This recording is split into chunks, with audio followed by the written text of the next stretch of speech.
मेरा नाम पुष्पा है। मेरी उम्र 27 साल है। मैं गोरी हूँ। देखने में लोग कहते हैं सुंदर भी हूँ, लेकिन मेरे लिए सुंदरता का कोई बड़ा मतलब नहीं रहा, क्योंकि मेरे जीवन की असली तस्वीर मेरी हालत से झलकती थी, पसीने, धूल और अधूरी ख्वाहिशों से भरी। मेरे पति डाकघर में काम करते थे। वो पोस्टमैन थे। हर रोज़ साइकिल पर चिट्ठियाँ और मनी ऑर्डर लेकर गांव-गांव जाया करते। कई बार इतना दूर जाना पड़ता कि एक पूरा हफ्ता घर तक नहीं लौट पाते। उनका काम मेहनत भरा भी था और जोखिम भरा भी। बारिश में भीगते, धूप में तपते और सर्दियों की ठंडी हवाओं में कांपते हुए भी उन्हें हर हाल में चिट्ठियां पहुंचानी पड़ती। उनके जाने के बाद घर की जिम्मेदारियां पूरी तरह मेरे ऊपर आ जाती। हमारा खेत था और उसी खेत के किनारे हमारा छोटा सा घर। कहने को घर, पर सच में वह बस मिट्टी और खपरेल का टूटा फूटा ढांचा था। बरसात में छत टपकती, गर्मी में दीवारें चटक जाती और सर्दियों में हवा भीतर घुस आती। कभी कभी लगता जैसे घर मुझे आराम देने की बजाय मेरे धैर्य की परीक्षा ले रहा हो।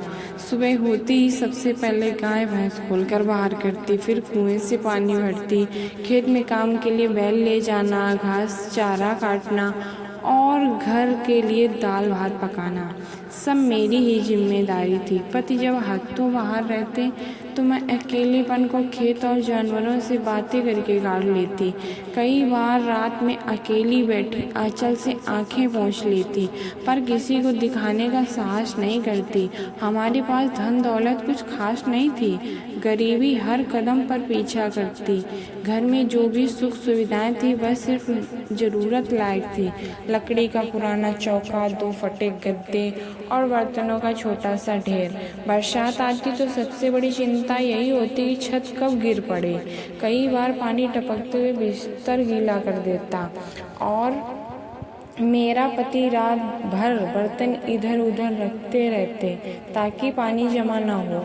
ऐसी हालत में भी मेरे पति हमेशा मुझे ढाढ़स बताते और कहते, पुष्पा थोड़ा और सब्र कर, धीरे धीरे सब ठीक होगा। हम मेहनत कर रहे हैं, एक दिन अपना भी अच्छा घर होगा। उनकी बातों से मुझे भरोसा तो मिलता, मगर दिल के किसी कोने में डर भी बना रहता, कहीं ये दिन हमेशा ऐसे ही ना रहे। मैंने भी ठान लिया था कि हम पैसे जोड़ेंगे। मैंने घर का हर काम करते हुए छोटी छोटी बचत शुरू की। खेत से जो अनाज निकलता उसका कुछ हिस्सा बेचकर मैं पैसा अलग रख देती। कभी पड़ोसन के साथ गांव में मजदूरी करने चली जाती तो उसकी मजदूरी भी गुल्लक में डाल देती। पति जब गांव-गांव में से लौटते तो उनकी थकी आंखों में सिर्फ उम्मीद देखती। हम दोनों चुपचाप बैठकर सोचते कि इस पैसे से अपने घर की दीवार पक्की बनवाएंगे। लेकिन बचत करना आसान नहीं था। कई बार घर की अचानक ज़रूरतें आ खड़ी होती। किसी दिन बैल बीमार पड़ जाते, कभी छत का कोई हिस्सा गिर जाता, तो कभी मुझे अपनी साड़ी तक बेचकर काम चलाना पड़ता। ऐसे में पैसे बचाने का सपना बार बार टूट जाता। फिर भी हम दोनों हिम्मत नहीं हारते। मैं रात को सोने से पहले पति के साथ बैठकर सपनों की बातें करती। सोचो, जब हमारा पक्का घर बनेगा तो बरसात में पानी नहीं टपकेगा और रंग बिरंगे पर्दे लगाऊंगी। एक छोटा सा आंगन होगा, उसमें तुलसी का चौरा रखूंगी और तुम जब गांव-गांव से लौटोगे तो वहीं बैठकर आराम करोगे। पति मेरी बातें सुनकर मुस्कुरा देते। थकान जैसे पल भर में गायब हो जाती। दिन बीतते गए। हम दोनों की मेहनत और बचत धीरे धीरे एक छोटी रकम में बदलने लगी। मैं हर रुपए को ऐसे संभालती जैसे कोई माँ अपने बच्चों को संभालती है। आखिरकार कई महीनों बाद हमारे पास इतना पैसा हो गया कि हम घर की मरम्मत का सोच सकें। वह दिन मेरे लिए किसी त्योहार से कम नहीं था। उस दिन दोपहर को अचानक मेरे पति का फ़ोन आया। आवाज़ में हमेशा की तरह थकान थी और उसमें एक अजीब सी हड़बड़ी भी थी।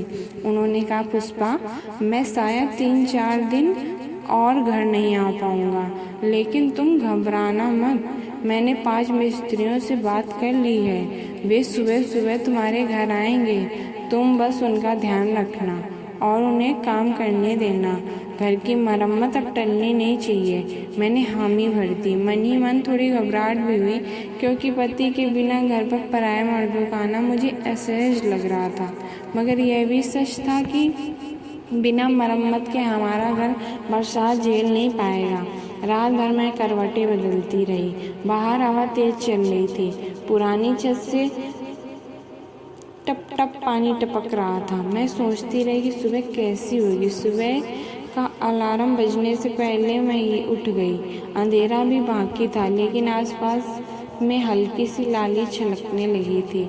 मैं आंगन में झाड़ू लगाकर बैठी ही थी कि अचानक 4 बजे दरवाजे पर खटखटाहट हुई।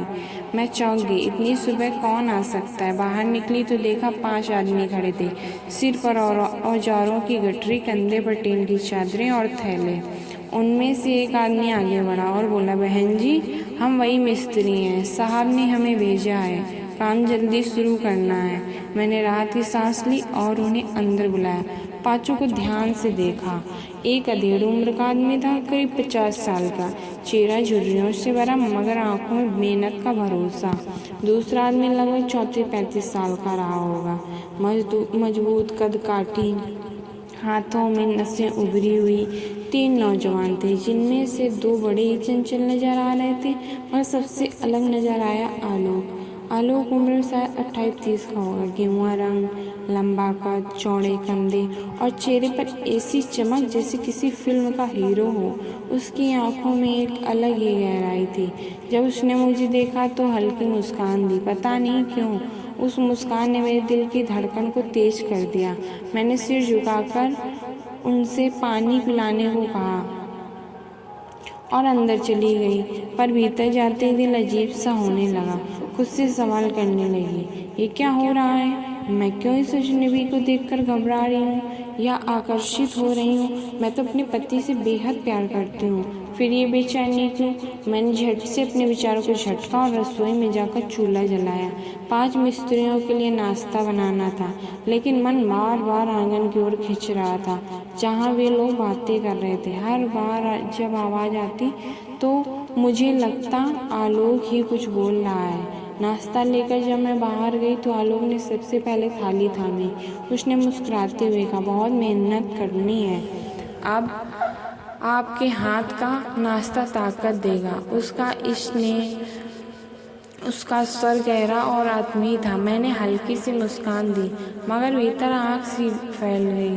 बाकी मिस्त्री भी खाते रहे, पर मेरी नज़र बार बार उसी पर ठहर जाती।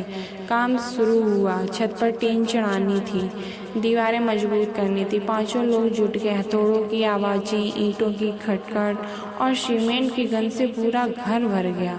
मैं आंगन के कोने से यह सब देखती रही। आलोक बार बार ऊपर नीचे हो रहा था, कभी सीढ़ी पकड़ता, कभी ईंट उठाता। पसीने से उसकी शर्ट भीग गई थी। सूरज की किरणें उसके चेहरे पर पड़ती तो और भी चमकता लगता। मैं चाह कर भी नजरें हटा नहीं पा रही थी। कभी कभी हमारी नजरें मिल जाती। वह हल्की मुस्कान देता और मैं झट से दूसरी ओर देख लेती। दिल में एक अजीब सी कसक होती, मानो कोई छुपा हुआ राज खुलने से डर रहा हो। दोपहर तक मैं थक गई थी, मगर उनकी देखभाल करना भी ज़रूरी था। मैंने खिचड़ी बनाई और सबको खिलाने बैठी। बड़े बूढ़े मिस्त्री ने दुआएं दी, बहन जी, बहुत स्वादिष्ट खाना है, भगवान आपको सुखी रखे। मैंने धन्यवाद कहा, पर मन तो वहीं अटका था जहाँ लोग बैठा था। वह चुपचाप खा रहा था, मगर बीच बीच में मुझे देखकर मुस्कुराता। मेरी सांसें जैसे उलझ रही थी। उस रात फिर से मैं सो नहीं पाई। मन में वही दृश्य घूमता रहा। आलोक का पसीने से भीगा चेहरा, उसकी आंखों की गहराई और वह मासूम सी मुस्कान। मैंने खुद को बहुत समझाया, पुष्पा, तू क्या सोच रही? तू विवाहित है, तेरा पति तुझसे दूर है, मेहनत कर रहा है, ये सब बस क्षणिक आकर्षण है। खुद को संभाल। पर दिल इतनी आसानी से कहाँ मानता है। वह तो अपनी धड़कनों का हिसाब नहीं रखता। अगले दिन भी जब आलोक काम करने आया, मैं खुद को रोक ना पाई। उसकी एक एक हरकत पर मेरी नज़र रहती। बाकी मिस्त्रियों से अलग उसका ढंग, उसकी हंसी, उसकी गंभीरता मुझे और खींच रही थी। कभी कभी लगता है जैसे वो भी कुछ महसूस कर रहा हो, क्योंकि जब भी हमारी आंखें टकराती वह लंबे समय तक नजरें नहीं हटाता था और उस पल मुझे लगता मानो पूरी दुनिया थम गई हो। उस सुबह से शुरू हुआ यह सिलसिला मेरे भीतर तूफान पैदा कर रहा था।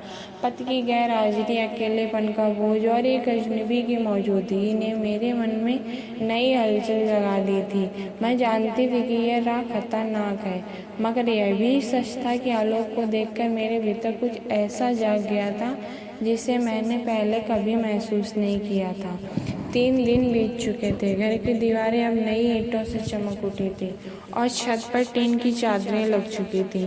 काम लगभग आधा पूरा हो गया था। उस दिन सुबह अचानक तेज बारिश आ गई। बाकी मिस्त्री पास की दुकान में छतरी लेकर छिप गए, लेकिन आलोक और उसके 2 नौजवान अंदर आंगन में ही ठहर गए। मैं जल्दी से दौड़कर दरवाज़ा बंद करने लगी ताकि पानी भीतर न आए। तभी आलोक ने आकर दरवाजे का एक किनारा थाम लिया। बरसात की ठंडी हवा और पास खड़े आलोक की गर्माहट दोनों ने मेरे दिल की धड़कन और तेज कर दी। उसने धीमे स्वर में कहा, देखिए बहन जी, जब आपका घर टपकेगा नहीं, हमारी छत अच्छी तरह बांधी है। मैंने उसकी ओर देखा। आंखों में सच्चाई भी थी और अपनापन। ओठों पर मुस्कान जैसे भरोसा दिला रही थी। उस पर लगा मानो वह सिर्फ घर की छत नहीं, मेरे दिल की टूटती छतरी को भी संभाल रहा हो। बारिश रुकने के बाद बाकी मिस्त्री लौट आए। सब ने काम शुरू कर दिया, मगर मेरी नज़रें बार बार आलोक पर ही टिक जाती। दोपहर को जब सब खाना खा रहे थे, तब एक नौजवान मिस्त्री बोला, बहन जी, अगर चाय मिल जाए तो थकान उतर जाएगी। मैं चूल्हे पर चाय चढ़ाने लगी। आलोक वहीं पास आकर खड़ा हो गया। उसने धीरे से कहा, कुछ मदद करूं? मैं चौंकी नहीं। नहीं, आप बैठिए, काम तो मेरा है। वह मुस्कुराया, काम आपका, लेकिन बोझ अकेले मत उठाइए, कभी कभी किसी को बांटने दीजिए। उसकी बातें सुनकर मैं पल भर चुप रह गई। शायद उसने सिर्फ चाय बनाने की बात कही थी, पर मुझे लगा जैसे उसने मेरे जीवन का बोझ बांटने की बात करती हो। मैंने नज़रें झुका ली और चुपचाप चाय परोस दी। पुष्पा जी, आप बहुत सुंदर हैं। मैंने भी कहा, आप भी बहुत सुंदर हैं। काम खत्म होते होते शाम गहराने लगी थी। आंगन में हल्की ठंडी हवा बह रही थी। बाकी मिस्त्री बाहर चले गए, सिर्फ आलोक वहीं बैठा रह गया। कुछ देर खामोशी छाई रही। फिर उसने अचानक पूछा, पुष्पा जी, आप यहाँ कैसे रह लेते? पति हफ्तों बाहर रहते हैं और आप अकेली इस घर में, डर नहीं लगता? पुष्पा ने एक गहरी सांस ली, आंखें कहीं दूर टिक गईं। पहले तो बहुत डर लगता था, हर आवाज़, हर सन्नाटा मुझे चुभता था, लेकिन अब वह ठहर गई। अब तो आदत सी हो गई है। औरत के पास और चारा ही क्या है, सब सहना ही पड़ता। उसकी आवाज़ में मजबूरी भी थी और दर्द भी। आलोक उसे ध्यान से देखता रहा।